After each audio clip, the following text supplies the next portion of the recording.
So when the equation for dx dt involves only x's and the equation for dy dt involves only y's, the system is called Decoupled. decoupled. I'll take decoupled or completely decoupled. Either one is fine.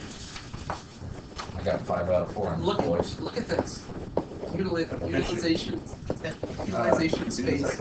No, I like Okay, what's an example of a partially decoupled system? dx dt equals x plus y. Yeah, we did the same. Yeah, And then dx would be just There's a lot x of stuff in that something. too. And then dy would just be dy dt has to have only y's in it, So right? equals Oh, wait, yeah. Yeah.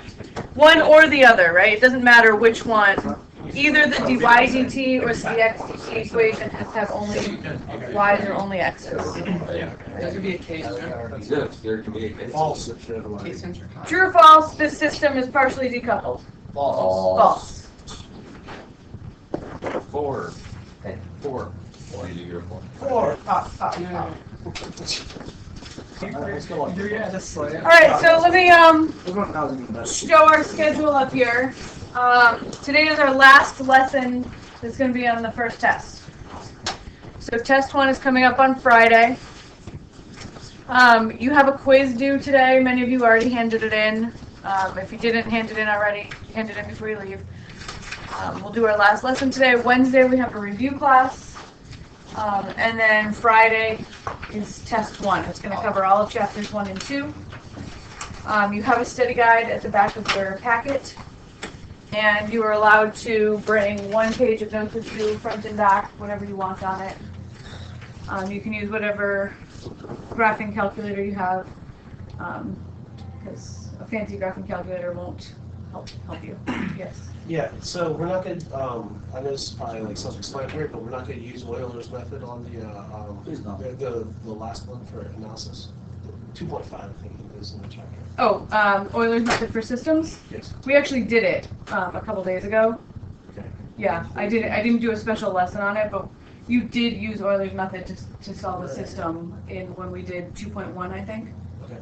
Yeah. So does that mean it's fair game? No. No, I'm not going to have you do it on the test. You might do Euler's method for a single differential equation on the test, but not for a system.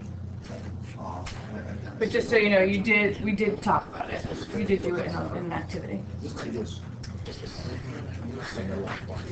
Okay. Any other questions about the test? I think it's 8 questions, and the questions range in length from like 1 part to 4 parts. Yeah. So one part of all. And if you want to start at 10, you can start at 10, and you can work until my next class at 1. Nice. Yeah. Upper level math. Okay, so let's talk about our last section here for the test. We have some analytic methods for systems. One thing that I told you last class is that solving systems of equations can be really difficult, right? So we have one special method for systems before we get into the more complicated analyses that we'll do in chapter 3. For a single first-order differential equation, chapter 1 developed 3 different analytic techniques for solving it, right? We had separation of variables, we had the lucky guess method, and we had integrating factor. Okay. They're only applicable to equations that have a very specific form, and if you have a system of first-order differential equations, there are even fewer analytic techniques. They're even more limited. However, we will study some of the methods because they can offer us some insight into what happens more generally. So first, remember that even though finding solutions can be hard, once you have a candidate that you say, like, I think this is the solution, you can always check to see if it's truly a solution, right? So that's something we learned how to do on the very first day of class, and you'll review in your activities today. So it's important not only as a means to check our sometimes crazy work when you're finding solutions, but many of our techniques that are analytical are actually just sophisticated guessing schemes, so you end up having to always check, right? So keep that checking thing in mind, and it will definitely be on your test. All right, so we have a special kind of system as a decoupled system. That's one where the rate of change of one or more of the dependent variables depends only on its own value. So in this case, we can just use techniques from chapter 1 to solve each of the equations independently of each other. So if x prime is negative 2x and y prime is negative y, both of those are separable differential equations. So I just solve them each separately. dx dt is negative 2x, and dy dt is negative y. So this is just a good opportunity for us to review separation of variables, even if you can just know the solution in your head at this point because you've done it a lot of times. E to the minus t. You got it. Yep. Yeah, so this one would be c e to the negative 2t. This one's the solution c e to the negative t. But let's write it all out just to remind you how separation of variables goes, since the test is coming up and that's going to be on the test. Yeah, I could get just as fast as Rich, so let's do that. But how much computerized ink do you have?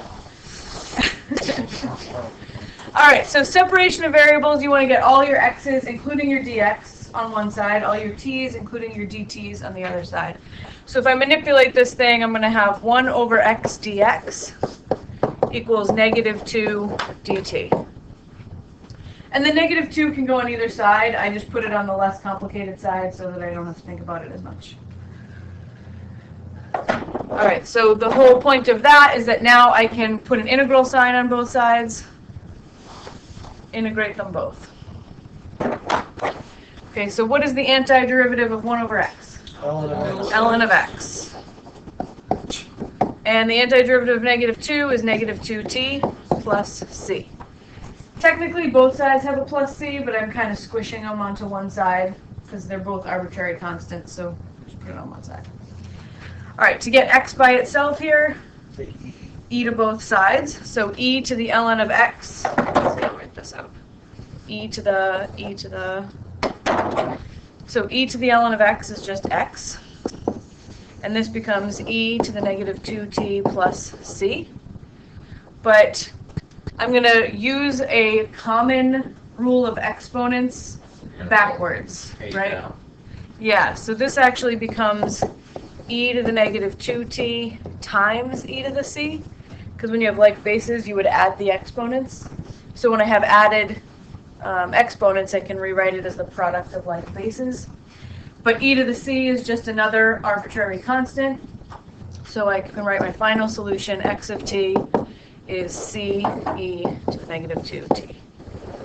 And some people really are bothered by using the same letter c here and here, right? And if that bothers you, you can use c1, c2, c3 as you move along, or switch to k for your last one, but it's just a preference.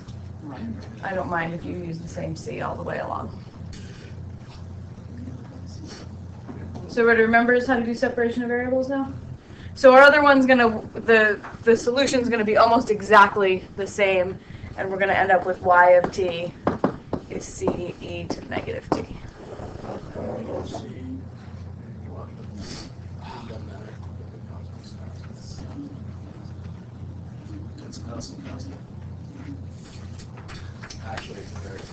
All right, so when your system is decoupled, you just use techniques from chapter 1, right? Separation of variables. Now, we'll complicate it a little bit where we have a partially decoupled system, right? Only one of these equations can be solved using techniques from chapter 1. In this case, the y equation, the y prime equation. So if I start with dy dt equals negative 4y, what's my solution? C to the negative 14. Yep. So my solution is c e to the negative 4t. You would just solve it using separation of variables. We've done ones that look like that so often that you can just write down the solution if you know what it is. Are we gonna have to on the test do it like longhand? Show you? I think that the one I gave you for separation of variables is a little more complicated than this, so you'll probably need to write it down. Yeah. So since we have a solution for y, can we substitute that in? That's exactly what you do. Yeah. Now that we know what y is, we go to our x prime equation. dx dt is 2x plus 3y, and replace the y with the solution we just found from the equation that was totally decoupled, totally autonomous. So this becomes dx dt equals 2x plus c e to the 4t. And now that fits a technique that we can use. The 3 should be in front of Yeah, it. it's arbitrary, guys. No, you're right. I should have a 3 there, and it's supposed to be negative 4t. 3c Better now. e to the negative 4t. Thank you. Real quick, does it matter though, since it is arbitrary? It should not matter. It should not matter. If we have an initial value problem, like what I get is 3c and what you got is c, will come out the same. It shouldn't matter. All right, so now this is what we call a linear differential equation, right?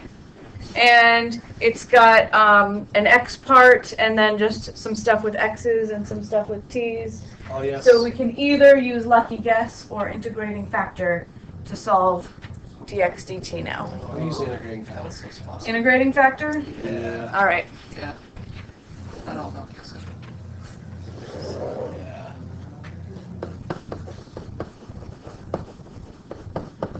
So you know, I'll double check in a minute, but I'm pretty sure that on the test I did not tell you, I didn't specify that you have to use one of these methods. You can always choose integrating factor or lucky guess.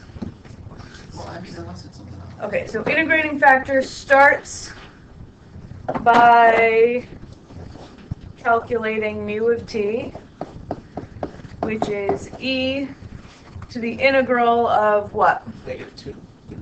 Yeah, so usually we rewrite this differential equation. Maybe I should rewrite that first. Yeah, you bring the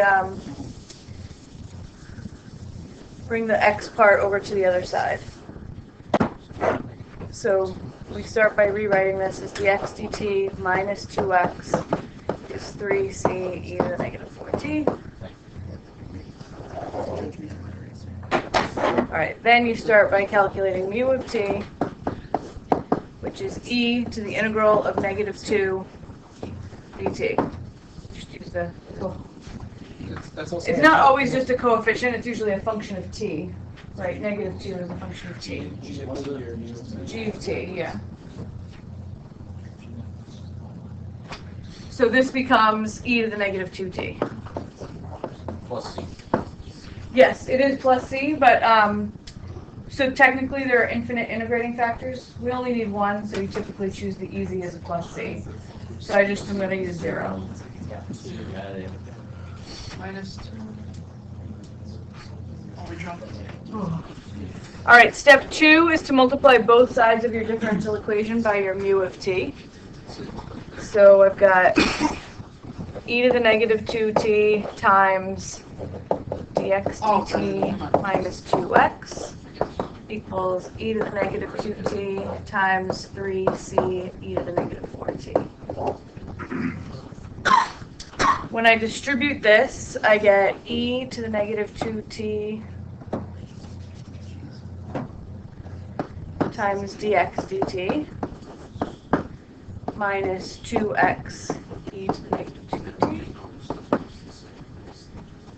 Here I have like bases.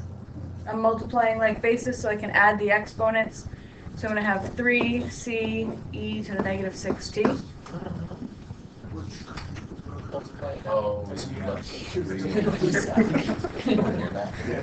And of course I'm running out of room here. Jump to another page.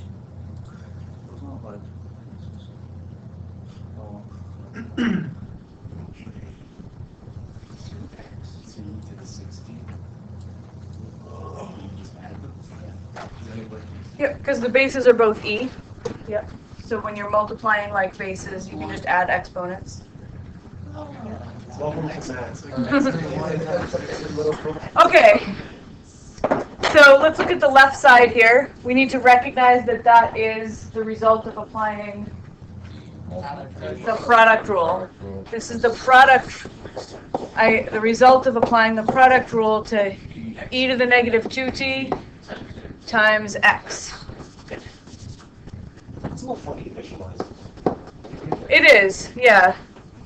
But you can see e to the negative 2t and negative 2 e to the negative 2t show up, so that's like a function and its derivative. And then you have x, and you have dx dt, that's the function itself, its derivative. Will it always be, you know, what, x times? Yep, it'll always be x times mu. Okay. Yep. And then that equals 3c e to the negative 6t. And then once you have that, we can integrate both sides. The left side should be easy to integrate because of the way we chose mu. And so, see the product rule? So this just becomes x e to the negative 2t. And then I need the antiderivative of this. So 3c is just a constant. And then what's the antiderivative of e to the negative 6t? Negative 1/6 e to the Negative 1/6 e to the negative 6t. So this is 3c, just copy that, Yeah. times negative 1/6. It doesn't matter. The C So why is it negative 1/6? I should call this a new. Why is it negative 1/6? Because if I was going to take the derivative of e to the negative 6t, it would be e to the negative 6t times negative 6. So I need the negative 1/6 there to cancel it when I take the derivative. Why did you choose this? This is actually easier for me. All right, I'm almost done here. So I've got x e to the negative 2t. 3c divided times negative 1/6 is negative 1/2 c e to the negative 6t. Then I have this other arbitrary constant from my integrating. I gotta add on. Finally, to get x by itself, because that's what I'm looking for, is a solution x of t. Divide both sides by e to the negative 2t. And we're going to actually add 2 to the negative 6. So basically, Yes. So x of t is going to be negative 1/2 c e to the negative 4t plus c1 over e to the negative 2t, So there's two C's? which, yeah, there are two c's. This I'm going to simplify to c1 e to the positive 2t. Which looks a little nicer. what? I'm sorry, what did you do there? Dividing, when you have a Yes. negative exponent in the denominator, Oh, you so can move it to I the got you. numerator. It just looks nicer to me. And So there's my general solution.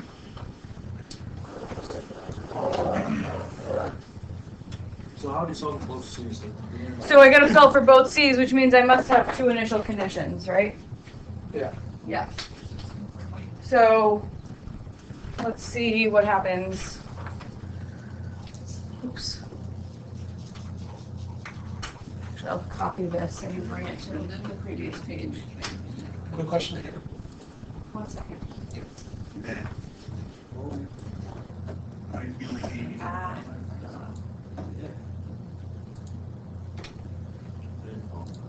You did K over 2. Yeah. Instead of, Just do longer. It's not like you just there any longer doing your. 1/2 K. we wrote negative 1/2 k instead of negative k. So like a- The one disappears. All right, so here's my final, okay, so there was a question, yeah? We still have to retain the arbitrary constant for e to the negative 4t. Mhm. We could really technically just say k to the e to, k e to the negative 4t. Sure, yeah, Yes, you said that before, I just wanted to double check. yes, you can, yes. Okay.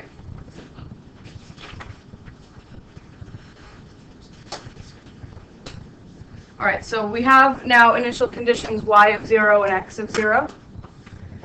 So what my y of t function I solved for like, I don't know, 10 minutes ago now.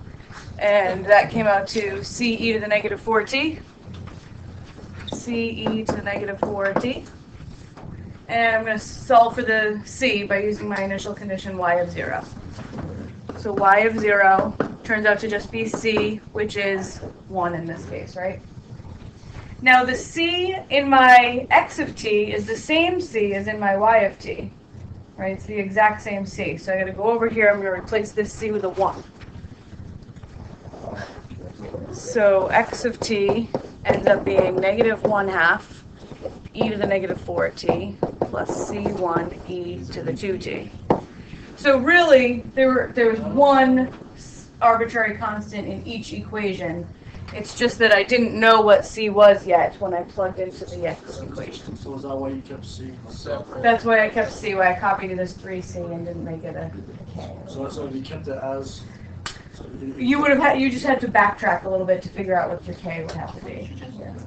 She, because that C on the right hand side is the same as the C on the right hand side, so in my case, K. K is when we saw. Oh, okay, yeah. Same K thing. because it's the same, but it's. Then you use x of 0 to figure out the other constant. Now, if you combine the 3 and the C together, If you had combined the 3 and the c together, you would have to go back and backtrack through your work and try to figure out what the original c was. Yeah, or figure out what the k is. what's the new one? The new one, yeah. But if you mash the two C's together at some point, then that probably would be. All right, so in this case, we get -1/2 plus c1 equals 0. So c1 is 1/2. So my x of t function is -1/2 e to the -4t plus 1/2 e to the 2t.